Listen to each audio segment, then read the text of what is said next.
Luc 11 plutôt, à partir de 1. Est-ce qu'on peut lire? On est debout pour honorer la parole de Dieu. Je sens que ce matin, Dieu va nous faire du bien.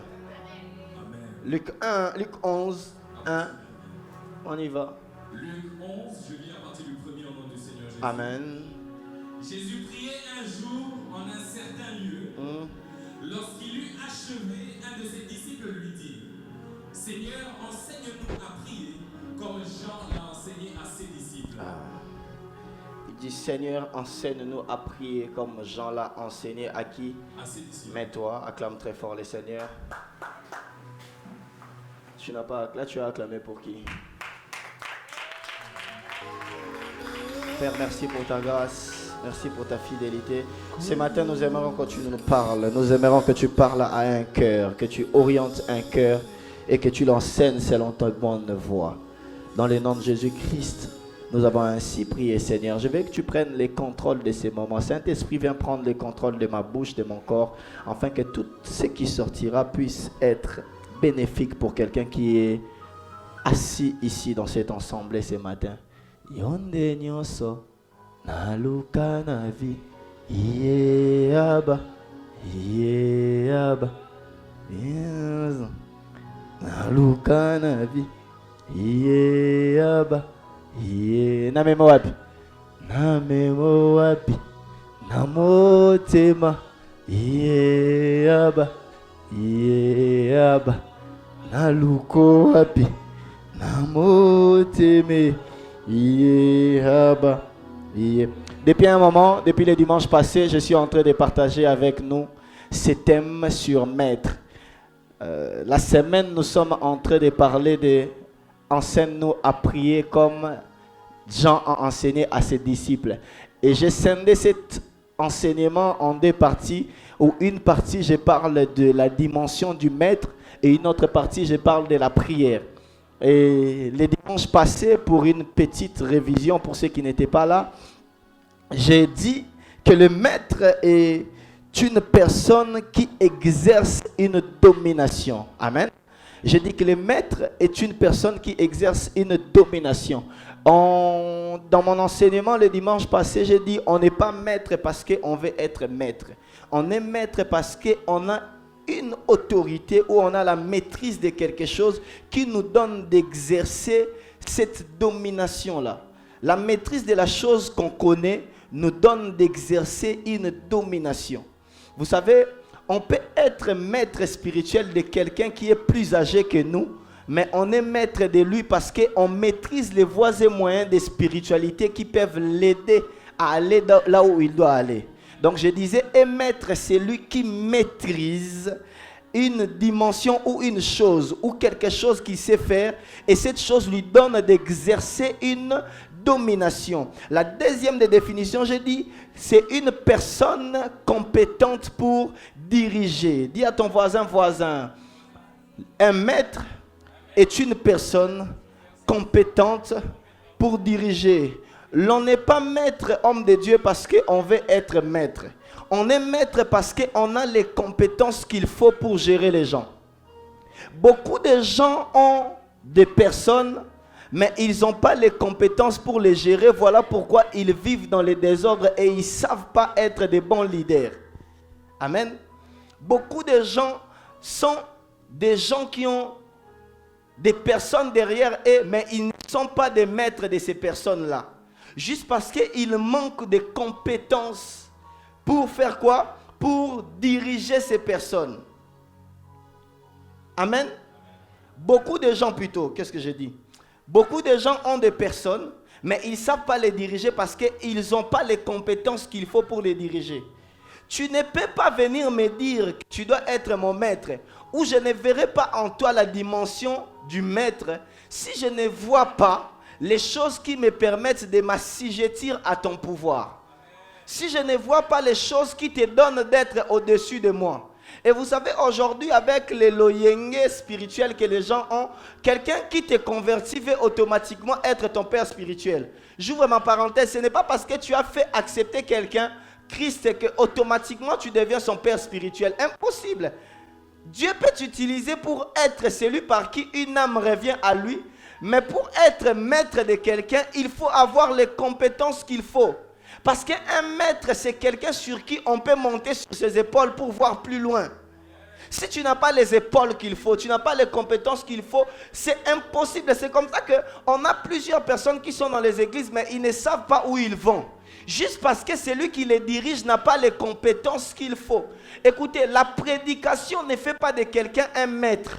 La prédication ne fait pas de quelqu'un un père spirituel. Si c'était que pour la prédication, beaucoup de prédicateurs seraient des grands pères spirituels parce qu'ils savent bien manier l'homélie. Quelqu'un comprend ça? Tu peux bien prêcher, tu peux connaître la théologie, mais si tu n'as pas les compétences spirituelles, les poids qu'il faut pour être maître de quelqu'un, c'est compliqué. Amen. Amen. La troisième définition, c'est la définition que j'aime le plus. C'est la définition que les disciples avaient l'habitude d'appeler Jésus. C'est Rabbi. Dis à ton voisin Rabbi. C'est un chef religieux d'une communauté juive. C'est comme ça que les disciples appelaient Jésus. Ils appelaient Jésus Rabbi. Parce qu'ils considéraient Jésus comme étant leur maître. Je suis très étonné, homme de Dieu, à cette époque-là, Jésus n'avait pas une communauté, il n'avait que ses disciples. Mais c'est parce que ses disciples considéraient Jésus comme étant les maîtres de leur petite communauté. Amen. Amen. Amen. Amen. J'ai dit ici, la semaine passée, que de Genèse à Apocalypse, la Bible montre comment est-ce que Dieu tient à ce que la hiérarchie soit respectée. Amen. La Bible nous montre comment est-ce que Dieu tient à ce que la hiérarchie soit respectée. Dieu n'est pas un Dieu de désordre comme nous le pensons. Dans une maison, Dieu ne peut pas élever deux personnes pour diriger. Dans une maison ou dans une église, Dieu ne peut pas élever des leaders.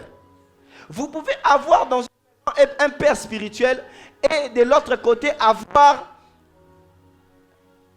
les subalternes de ces maîtres spirituels-là ou de ces pères-là qui peuvent faire office de grands frères. Mais jamais ils prendront la place d'un père. L'une des choses que je conseille toujours aux gens, c'est de ne jamais s'associer avec des gens qui ont beaucoup trop d'ambition. Tu ne peux pas diriger une maison avec quelqu'un qui s'associe à toi ayant des ambitions plus grandes que la maison où il est. Pour la simple raison que ses ambitions, un jour, peuvent lui pousser de prendre sa place. C'est par les ambitions que Lucifer a commencé à voir qu'il pouvait s'élever au-dessus du trône de Dieu. Parlant de Lucifer, on dit, un jour, il s'est dit que je lèverai mon trône. Il était trop ambitieux. Vous savez, il y a comme ça des gens, ils ont des ambitions, mais ils n'ont pas le poids qu'il faut pour leur donner d'arriver là où leurs ambitions doivent les amener. Vous imaginez quelqu'un qui était, on dit, tu étais un chérubin protecteur. On donne ses attributions. Mais on dit de lui, il a été projeté parce que, à cause d'un simple, il a voulu élever ses ambitions. Vous savez comme ça, l'une des choses qu'on voit souvent dans l'église qui amène la rébellion, c'est parce que les collaborateurs de plusieurs pasteurs ont beaucoup trop d'ambition. Aujourd'hui, on n'a pas de collaborateurs qui peuvent rester avec nous et entrer dans notre vision. Lorsque vous regardez le ministère du pasteur Chris Oyakhilome, ceux qui savent et ceux qui lisent savent que la dimension des guérisons du pasteur Chris Oyakhilome dépend de l'intercession de cette personne-là. Cette personne avait un ministère plus grand que le ministère du pasteur Chris Oyakhilome. Mais Dieu l'avait demandé de fermer son ministère et d'aller devenir l'adjoint du pasteur Chris Oyakhilome. Et il est son intercesseur personnel. Et ce qui manque aujourd'hui à l'église, c'est ça. Hier, j'étais en train d'appeler ma mère. Je lui ai dit, je vais monter un camp de personnes qui peuvent commencer à prier pour moi. Parce qu'un homme de Dieu qui n'a pas de gens qui prient pour lui, finira par une chute. Et il n'y a pas de plus grand ministère ou de plus grandes œuvres sans pour autant avoir des gens qui peuvent entrer dans ta mission. Vous savez, le plus grand problème de la vision ou d'une mission, c'est quoi? C'est l'interprétation. Moïse peut recevoir la vision et la mission. Mais c'est Aaron qui doit interpréter tout ce que Dieu a dit à Moïse quand il n'était pas là. Des fois, Dieu appelle un leader à côté, il lui donne la vision. Mais pendant que le leader reçoit la vision, Dieu sait que le leader a des choses qui lui manquent. Ces choses-là, il peut lui donner à la personne qui doit l'accompagner. Et la triste réalité est qu'aujourd'hui, les gens qui accompagnent les leaders, dès qu'ils ont des choses que les leaders n'ont pas, c'est une raison même pour destituer les leaders et prendre leur place. Je vais dire quelque chose de très fort.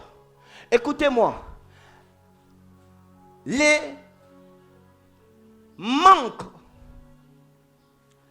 d'un leader crée un ministère d'Aaron. Si Moïse est complet, le ministère d'Aaron ne va pas exister. Si Moïse sait parler, Aaron n'existera pas. C'est parce qu'un leader a des déficits dans sa façon de conduire un peuple que Aaron doit exister. Aaron n'existe pas pour montrer au peuple qu'il a plus de compétences que Moïse. Les jours où Aaron et Myriam ont voulu montrer au peuple qu'ils savent écouter Dieu et respecter la loi plus que Moïse, c'est ces jours-là que Dieu a voulu faire quoi? Frapper. Moïse a des déficits, mais c'est les déficits de Moïse qui créent le ministère d'Aaron. Lorsque Moïse est capable de dire à Dieu, Seigneur, j'ai des problèmes dans mon leadership, Dieu est capable de lui répondre en disant, je mettrai Aaron à tes côtés. Quelqu'un m'entend?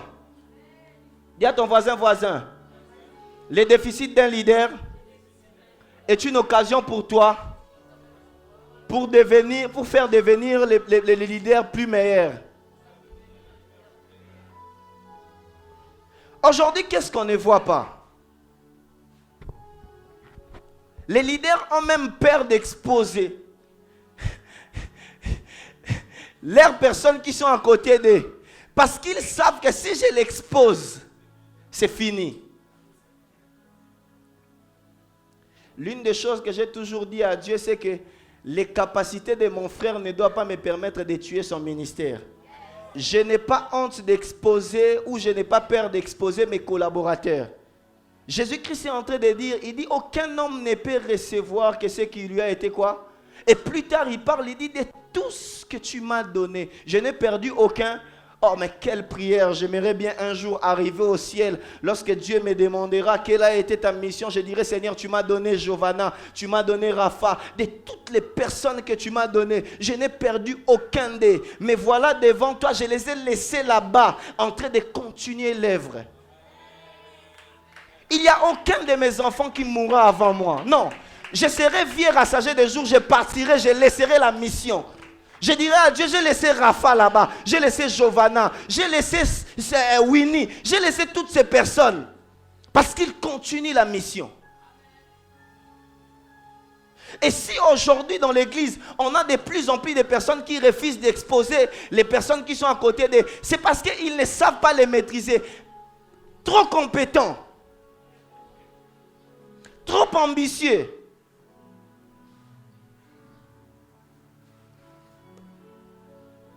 Amen.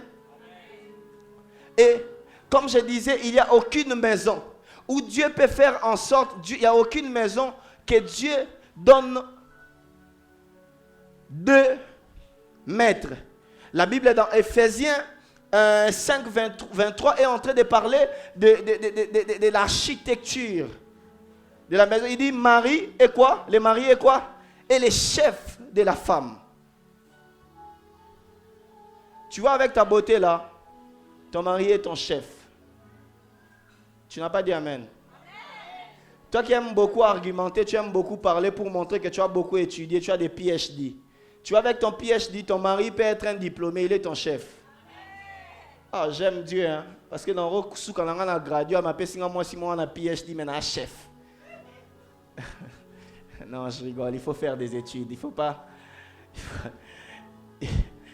Un homme mature ne peut pas faire ce genre de choses. Amen. Et dans la spiritualité, dans tout ce qu'on peut entreprendre, vous devez savoir qu'il y aura toujours ces rapports. Les dimanches passés, j'ai dit ici, même lorsque vous regardez la vie professionnelle, on a fait toujours en sorte que les apprentis puissent avoir des parrains qui peuvent leur montrer les chemins, qui peuvent leur montrer comment s'attaquer au métier, comment connaître quoi faire. Pour la simple raison que même dans les milieux professionnels, ils ont compris que personne ne peut émerger et aller plus loin sans pour autant avoir un maître qui lui montre les chemins. Et j'ai dit la semaine passée, le dimanche passé, que la première des choses que nous devons savoir, c'est qu'il n'y a pas de maître sans disciple. Luc 11, 1 est en train de dire, il dit, maître, apprends-nous à prier comme Jean l'a enseigné à ses disciples. C'est parce que Jean aussi avait des disciples qu'il était maître de ces disciples-là. C'est parce que Jésus avait des disciples qu'on lui appelle maître. L'on ne peut pas appeler quelqu'un maître sans pour autant qu'il puisse avoir des gens qui le dirigent. Tu n'es pas leader sans des gens qui te suivent. Un leader doit automatiquement avoir 2 ou 3 personnes qui le suivent. Tu es leader parce que tu as 2 ou 3 personnes qui te suivent.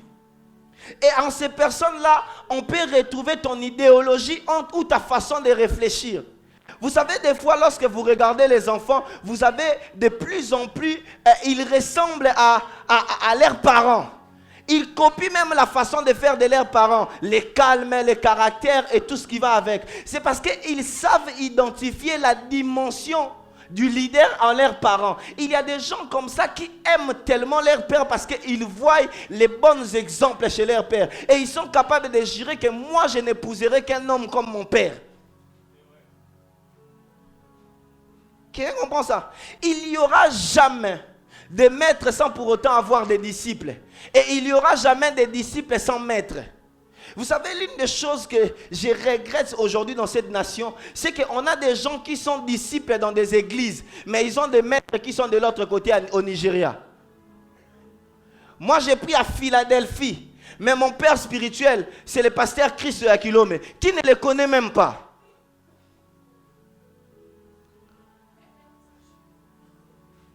Moi, j'ai pris à Manaïm. Mais mon père spirituel, c'est Idaoussa. Et Idaoussa est déjà mort. Si Dieu doit être le Dieu d'Abraham, d'Isaac et de Jacob, c'est parce qu'il doit descendre aussi chez Moïse. Parce que Dieu ne peut jamais te donner un maître mort. C'est comme ça que Christ, sachant cela, il dit, je m'en vais. Mais je ne vous laisserai pas seul parce que moi je suis en train de partir. Je vous laisse quelqu'un qui vous enseignera toutes choses. Aujourd'hui, on a de plus en plus de gens qui inventent la roue dans les églises. Et j'ai dit ici, homme de Dieu, la semaine passée, parce que lorsque vous regardez les musiciens comme des Fally Ipupa, c'est des gens qui ont appris les métiers auprès des maîtres 20 ans dans une même maison. Et il en est fier. En aucun jour, il est allé se détourner pour aller entrer dans un autre orchestre.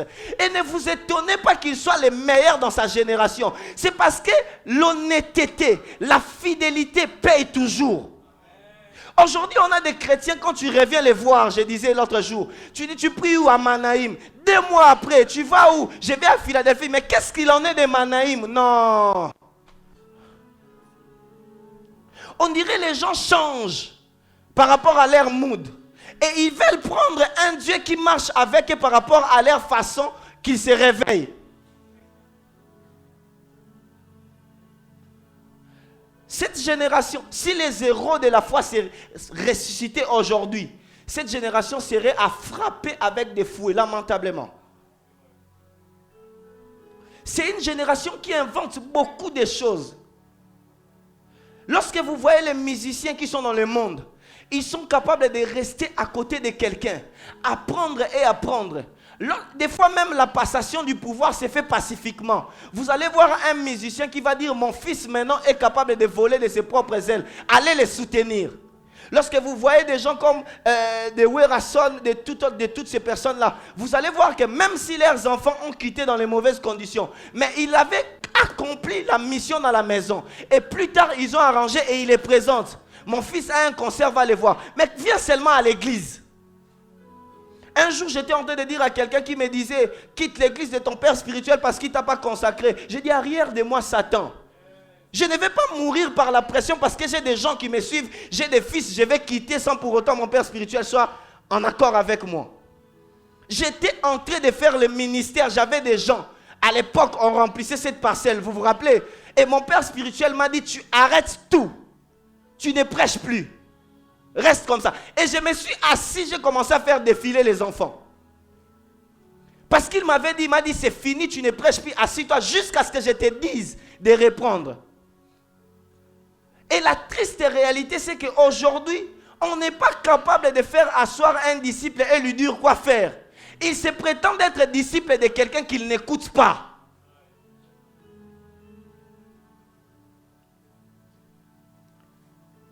Namokili bape sarabatu suspension. Suspension sili azongi penandaku. Et des fois, lorsque vous regardez ces gens-là, Rafa, ils sont tellement humbles, on va lui mettre devant la foule de 3000 personnes. Il s'agenouille, il dit, président, Nazara Petit Nayo, Nabungaki. Un mondain qui s'agenouille devant les gens. Aujourd'hui, quel est ce serviteur de Dieu ou ce fils qui peut venir s'agenouiller devant son père, devant tout le monde? Qui est désorgueillé? Non, il n'est pas Dieu. Je ne suis pas Dieu. Mais la prochaine dimension de ta vie, j'ai ça entre mes mains. Oh.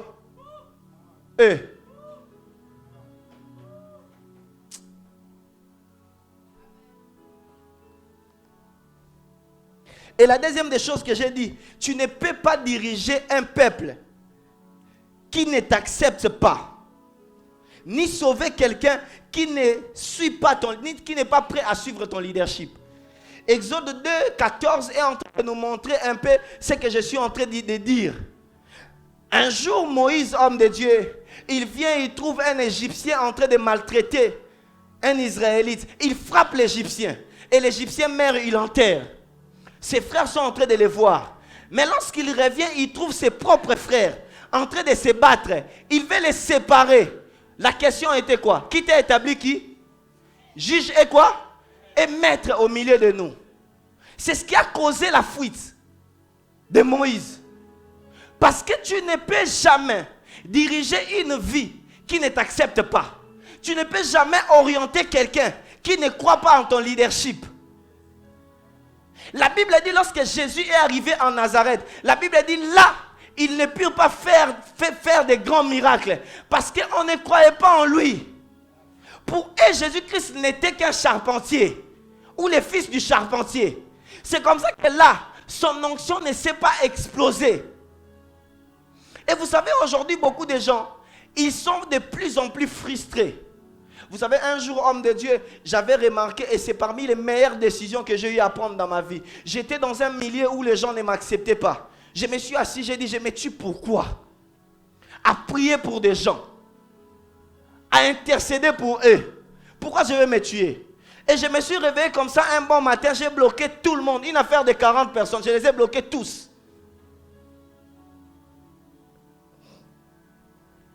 Merci fils. Je les ai bloqués tous. Pas parce que je suis méchant, mais j'avais compris que pour que mon onction fonctionne, il faut que je quitte du milieu d'eux. Jésus-Christ dit, là où on ne vous accepte pas, sortez de là, faites quoi?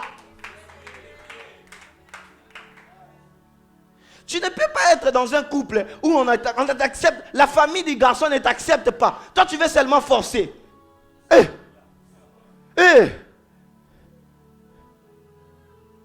Oh! C'est toujours toi qui dois faire des efforts. C'est toujours toi. Quand tu ne fais pas des efforts, la relation se meurt. C'est toujours toi qui arroses. Jeune sœur, jeune frère, regarde-moi. Les relations, c'est 50-50. Tu donnes, on te donne. Quand déjà ça arrive seulement à 51, laisse. Il n'y a pas question, oh je t'aime beaucoup. Non, non, non, non, non. 51, on fait quoi? On laisse. C'est toujours moi qui dois t'appeler le matin. C'est toujours moi qui dois t'appeler le soir. C'est toujours moi qui dois demander si tu as mangé. C'est comme si moi j'ai un robot. Je suis un robot, je n'ai pas de sentiments. Donc moi, ce qui me concerne là, tu n'en t'occupes pas. Ah, non. Pas sur moi, Nine. J'aime ce que le pasteur Moïse Mbi dit.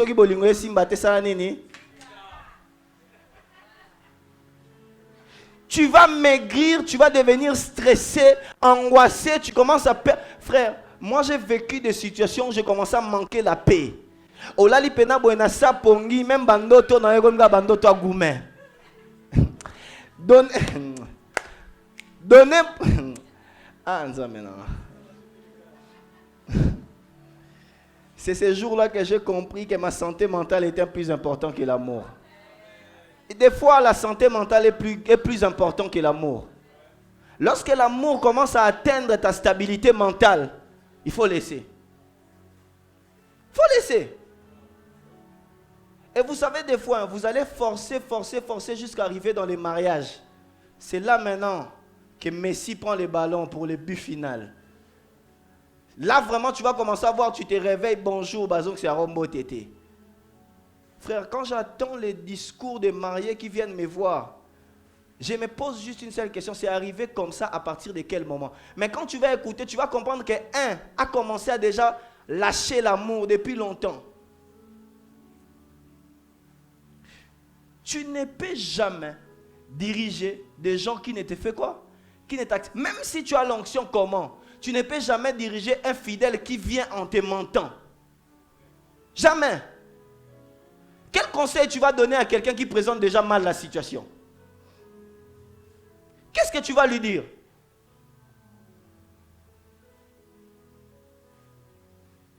La Bible dit Moïse a fui. Lorsqu'il est allé, il a reçu le mandat. Il est revenu, le peuple l'a accepté. C'était le même Moïse, homme de Dieu. Mais cette fois-là, il avait le mandat pour régner sur ce peuple. Et le peuple l'a accepté facilement. Quelqu'un a vu la différence? Le même Moïse qui voulait sauver, sans qu'on l'accepte, a fui. Mais lorsqu'il a reçu le mandat, il est revenu, on l'a accepté. Il a commencé à faire quoi? À défier Pharaon. La puissance ou le mandat de Moïse dépendait de l'acceptation du peuple qui devait diriger.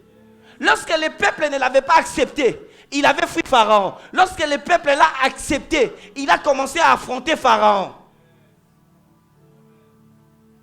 C'est le même Moïse avec la même sagesse, avec la même science qu'il a appris de Pharaon. Mais cette fois-là, les choses ont changé. Parce que les gens qu'il voulait sauver lui ont accepté. Il n'y a aucune personne que tu peux sauver sans pour autant qu'il te laisse les sauver. Jésus-Christ pouvait à chaque fois, homme de Dieu, demander à quelqu'un, as-tu la foi? Si la personne dit oui, j'ai la foi, il dit qu'il te soit fait selon ta foi. Pas selon mon onction, mais selon ta foi. Parce que ta foi est une porte ouverte pour la dispensation de l'esprit. J'ai la guérison en moi. J'ai tout ce que tu cherches. Mais si tu n'as pas de foi, tu ne l'auras pas. La troisième des choses que j'ai dit pour aller vite. Homme de Dieu, j'ai dit ici, un maître sait lire les signes du temps pour son disciple et anticiper pour son bien-être. Genèse 27, 13 est en train de nous montrer comment est-ce que Rebecca est en train d'écouter la conversation entre qui? Isaac et son fils Isaou. Il dit ceci. Rebecca est en train de dire à son fils, elle dit, j'ai entendu ton père vouloir bénir ton frère. Mais maintenant, toi va derrière, prends-moi les mains. Je vais organiser les choses pour que toi tu puisses avoir la bénédiction que ton père veut donner à ton frère. Jacob n'a pas entendu la conversation.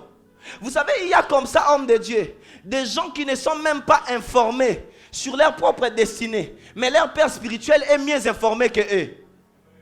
Et des fois, vous ne comprenez pas comment est-ce que ce type ici me demande de faire ce genre de choses. C'est parce qu'il est plus informé sur ta destinée que toi-même. Tu ne peux pas avoir un père qui ne sait pas, ou un maître qui ne sait pas où tu vas. Chaque enfant dans la maison, un père doit comprendre où il va.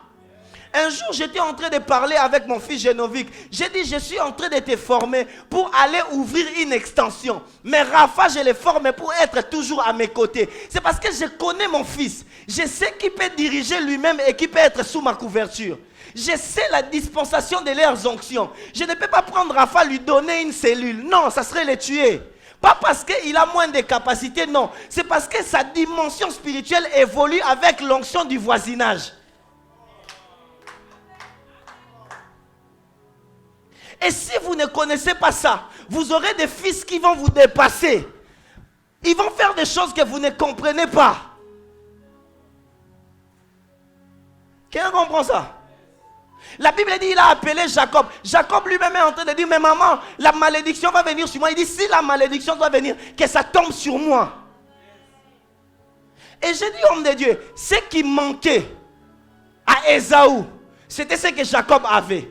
C'était un maître qui pouvait lui dire, ce que tu cherches là, ce n'est pas loin, c'est ici.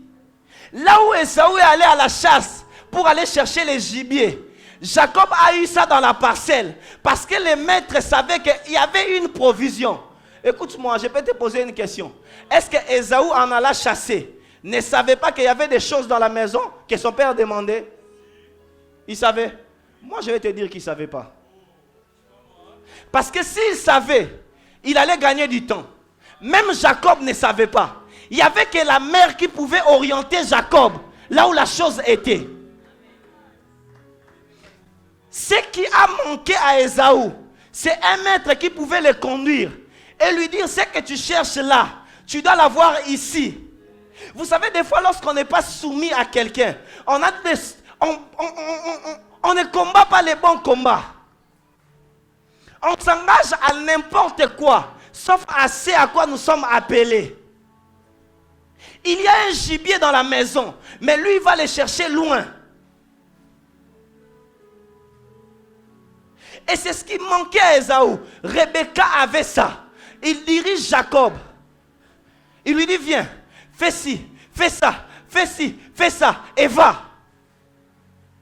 Jacob est en train de beaucoup discuter. Il dit, mais c'est que tu ne sais pas que même la peau de ton frère là, moi je l'ai. À quel moment Rebecca a commencé à manigancer ou à arranger pour qu'un jour, que Jacob puisse avoir la peau de son frère? C'est parce que Rebecca savait que depuis la naissance, on avait dit que le plus grand sera assujetti au plus petit. Et elle s'est préparée par rapport à ces jours-là. Lorsqu'elle a entendu le père dire que je vais m'en aller, je suis déjà fatigué, fais-moi un main afin que je te bénisse.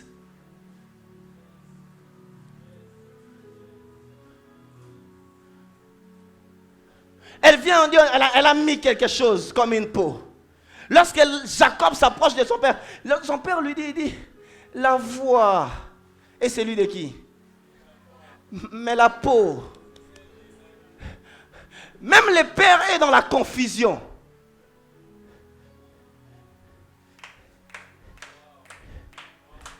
C'est parce que la mère a pris la peau d'Ésaü, il a mis sur Jacob. La voix de Jacob est restée la même. Il n'a pas perdu ses capacités physiques. Il a gardé tout de lui. Mais on a rajouté sur sa personne les choses qu'Ésaü devait avoir pour qu'il puisse avoir la bénédiction. Il arrive des moments où un père te prendra. Il rajoutera des choses qui te manquent pour que tu puisses être éligible à ce que tu dois avoir. Il te regardera et dira, fils, ce qui te manque ici, ce n'est pas l'autorité, c'est la maîtrise.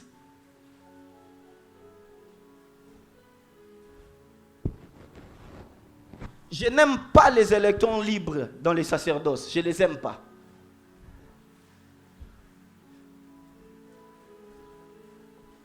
Il dit la voix. C'est la voix de Jacob. Mais la peau.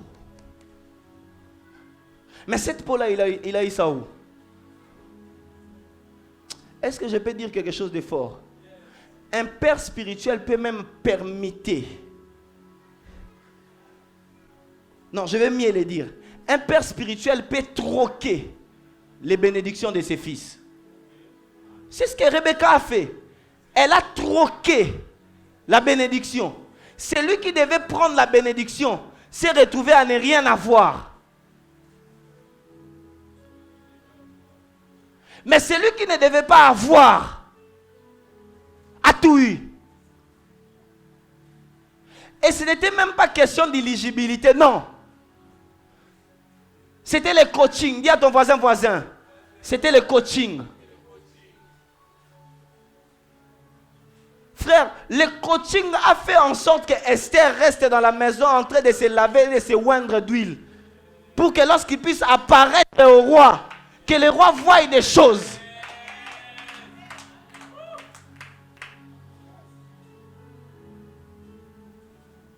Je l'aime même pas. Tu n'as pas de coaching. Viens, je vais te dire quoi faire.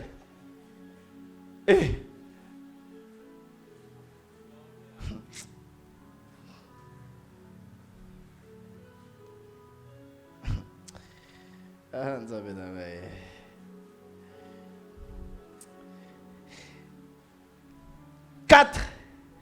C'est là que je vais. La prochaine dimension ou la prochaine portion de ta vie est entre les mains de ton maître. 2 Rois, lis-moi 2 Rois. 2 Rois 2, 9. Fais vite. Aujourd'hui, je vais parler de 2 aspects et je vais m'arrêter là. 2 Rois 2, 9. Lorsqu'ils eurent passé, Élie dit à Élisée, demande ce que tu veux, que je fasse pour toi. Oh, quelqu'un comprend ça? Il dit, ne demande pas ce que j'ai. Toi, demande ce que toi tu veux. Que je fasse pour toi. Avant que je sois enlevé d'avec toi. Avant que je sois enlevé d'avec toi. Élisée répondit. Qu'il est sur moi. Je te prie. Une double portion. Oh. Quelqu'un comprend ça, homme de Dieu? Ils sont en train de faire un parcours. Élie est en train de chercher une porte par où il peut partir. Il lui dit, demande-moi ce que tu veux. Il dit, oh, demande ce que tu veux. Élisée étant malin et sage, il dit, donne-moi, je t'ai pris la double portion de ton esprit. Quelqu'un comprend ça? Au moment où il demande homme de Dieu, Élie n'a même pas la double portion de son esprit. C'est la vérité. Élie, il n'a même pas la double portion de son esprit. Mais c'est parce que le fils a demandé. Vous savez la différence entre Élisée et le fils des prophètes, c'était quoi? C'était parce que Élisée avait compris que ce qu'il cherche, ou la prochaine étape de sa vie, est entre les mains d'un homme et il doit le suivre partout. Pierre était capable de dire, il dit, nous avons laissé femmes, enfants. Frère, si vous pensez que les paroles de Pierre sont faciles, vous vous trompez. C'est un peu comme ton père qui quitte sa maison pour aller habiter chez sa deuxième bureau. Il vous laisse comme ça. Mais cette fois-là, Pierre avait laissé la maison, femme et enfants, pour suivre un homme. De nos jours, on aurait dit de Pierre qu'il est bizarre. Tu as compris ce que je voulais dire? Il est compliqué. Neni Joe Atiki, femme, enfant. À comment l'andara jeune moi à 33 ans. Et en plus, les jeunes est plus petit que lui. Vous savez que Pierre était plus grand que Jésus. Des fois, homme de Dieu, lorsqu'on lit la Bible, on a l'impression que les choses sont faciles. Il dit, lui-même, il a commencé à murmurer. Il dit, nous avons laissé femmes et enfants. Ça veut dire que j'ai laissé la pêche. En ce moment, je ne sais même pas comment est-ce que ma famille vit. Oh. Je ne sais pas comment ma femme fait pour manger. Mais je suis en train de te suivre. Élisée, homme de Dieu, il a tout laissé. Il est devenu un moine yabitinda, itinérant, à côté d'Élie. Il y avait des moments où il pouvait arriver quelque part. On lui dit, mais toi tu ne sais pas que celui-là est en train de te mentir. Il sera enlevé aujourd'hui. Il dit, taisez-vous, je sais. Mais il ne savait pas. Et je ne vais pas aller loin. Un bon fils sait couvrir les erreurs de son père. Des fois, ce n'est pas parce qu'on veut idolâtrer les gens. Mais des fois, c'est parce que ce qu'on doit avoir est plus important que les erreurs du père. Ce que tu dois recevoir est plus grand que les erreurs que tu vois. J'ai croisé un homme de Dieu. Il a 54 résurrections des morts. Il me raconte comment est-ce qu'il a reçu l'onction. Un jour, il entre dans sa chambre, il trouve un homme de Dieu que j'étais le nom. Cet homme de Dieu était avec une femme. Il lui dit, tu cherches quoi? Il dit, papa, je voulais que tu pries pour moi. Il dit, mais ne fuis pas, viens. Lui, il est avec une femme à côté. Il vient. Il dit, c'est que tu cherches, soit Katika Jina na Yesu. Bouh. Aujourd'hui, il a 54 résurrections des morts. Toi, avec ta logique là, tu vas fuir, soit tu vas filmer pour avoir des preuves. Quand tu vas dire aux gens, voyez cet homme-là qui a l'onction. J'ai des preuves, j'ai des preuves. Quelqu'un comprend ça? Élie est en train de partir. Mais Élisée sait que si je dois rentrer, je ne peux pas rentrer main vide. La dimension que, écoutez, il arrive des moments dans la spiritualité homme de Dieu, ou dans la vie quotidienne, on est face à des batailles qui sont comme des murs. Et ces murs-là, on ne peut pas les briser de nous-mêmes. Il faut une main supérieure qui n'est pas la main de Dieu, mais la main d'un homme qui connaît les chemins pour briser ça. Je peux aller loin. Élisée a séparé les Jourdains avec les manteaux d'Élie. C'est parce que les Jourdains connaissaient ces manteaux qu'Élie avait sur lui. Oh. Élie, lorsqu'il séparait les eaux avaient reconnu ses vêtements. C'est pour cela, lorsque Élisée est venu pour séparer, les eaux ont obéi, pas à cause de sa voix, à cause du vêtement qu'il portait. Les manteaux d'Élie pouvaient sentir la sueur. Les manteaux d'Élie pouvaient sentir la saleté. Mais les manteaux d'Élie connaissent comment est-ce qu'il faut défier Akab. Les manteaux de Magui va sommegega. Les manteaux d'Élie, c'est comment est-ce qu'il faut séparer les eaux. Sois avec moi. Les manteaux d'Élie, c'est comment est-ce qu'il faut arrêter la pluie. Les manteaux d'Élie connaissent beaucoup de choses. Ça peut être, ça sent mauvais. Ça peut être déchiré. Mais il faut que je me dépouille de moi-même. Parce que ces manteaux connaissent ce que je ne connais pas. Je suis en train d'avancer. Je ne sais pas ce qui va m'arriver. Je sens seulement que j'ai pris, mais je n'arrive pas à sentir les anges. Il me faut les manteaux de Lumbu.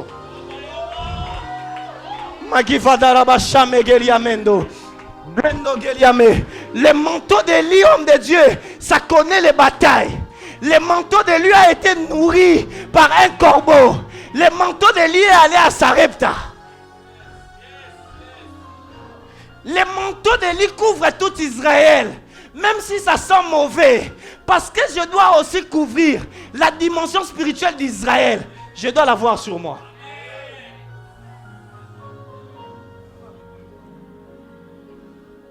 Vous savez, il arrive des moments où tu es face à des batailles, tu ne sais plus quoi faire. Tu regardes à gauche, il n'y a pas de frères qui peuvent intercéder avec toi. Tu regardes à droite, il n'y a pas de gens qui peuvent venir te parler. Tu regardes ton père à la maison, tu ne sais plus quoi faire. Tu sais que dans cette bataille-là, s'il n'y a pas un homme pour m'introduire là-bas, je ne vais pas arriver. Tu sais que ici, j'ai beaucoup prié, mais je ne sens rien. J'ai comme l'impression que ma dimension spirituelle est en train de tarir. Tu sais, il arrive des moments comme ça. Tu as beaucoup prié pour une situation, ça ne va pas. Quelqu'un sait pourquoi est-ce que Moïse et Élie sont venus encourager Jésus-Christ sur la montagne? C'est parce qu'ils ont connu les mêmes persécutions à ce moment-là. Ils savaient quelle était la persécution. Ils savent que cet homme doit être enlevé. Il faut qu'on vienne l'expliquer. Qu'en ce moment, même si tu as mal, tu vas être dans la gloire comme nous. Ils ne sont pas venus comme n'importe qui. Ils sont venus pour débattre sur les moyens de la crucifixion de Jésus. Parce qu'en ce moment-là, Jésus-Christ ne voulait plus être crucifié. Élie était dans les mêmes conditions. Il sait que Jézabel avait juré de couper sa tête. Il a fui. Il a abandonné la mission. Même Dieu est étonné. Il lui pose la question. Qu'est-ce que tu cherches ici? Et Élie vient dire à Jésus que j'étais dans les mêmes conditions que toi. Ne fuis pas ta part. Parce qu'aujourd'hui, je viens vers toi dans la gloire. Parce qu'un jour, j'ai cru en celui qui m'avait appelé. Et Christ, lorsqu'il descend, il dit non pas ma volonté, mais que ta volonté. Parce qu'il a écouté Moïse. Il a écouté Élie. Moïse l'avait dit que mon funérail, c'est les anges et Dieu. C'est Dieu qui m'a enterré. Et Dieu se chargera aussi de tes funérailles.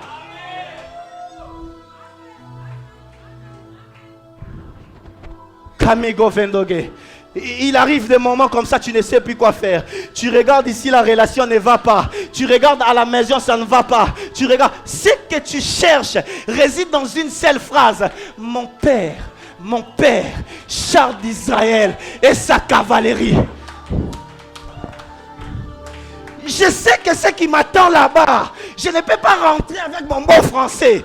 Je sais que les batailles qui nous attendent l'année prochaine, je ne peux pas rentrer avec ces beaux vestes.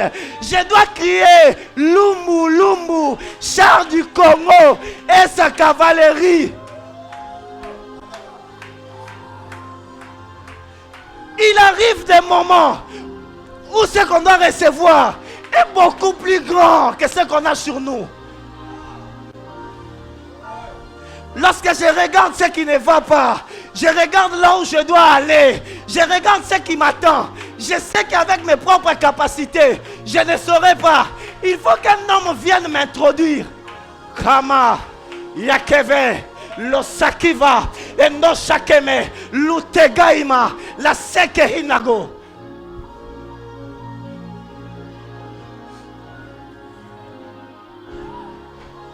Élisée sait que s'il rentre comme ça, homme de Dieu, sûrement Jézabel voudra aussi couper sa tête.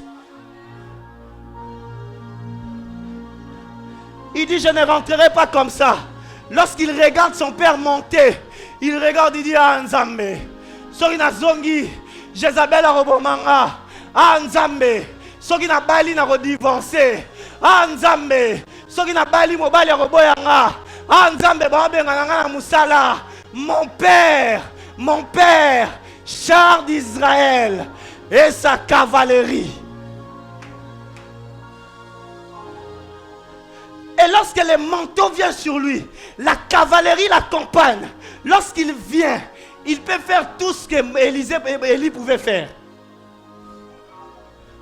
Homme de Dieu, la dimension du commencement du ministère d'Élisée était la dimension de la finition de la mission d'Élie. Là où Élie s'est arrêté, Élisée a commencé. Pourquoi? Parce que là où un père s'arrête, les fils qui reçoivent le manteau continuent.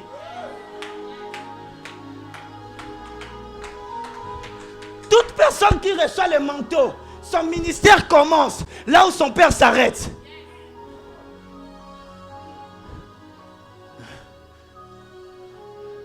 Kami, Losha et Kevi Mondolobo. Las Kamigo Vendo, Lotaka Ivandezo, Kamigando Seme. Je sens une grande dose de grâce ce matin.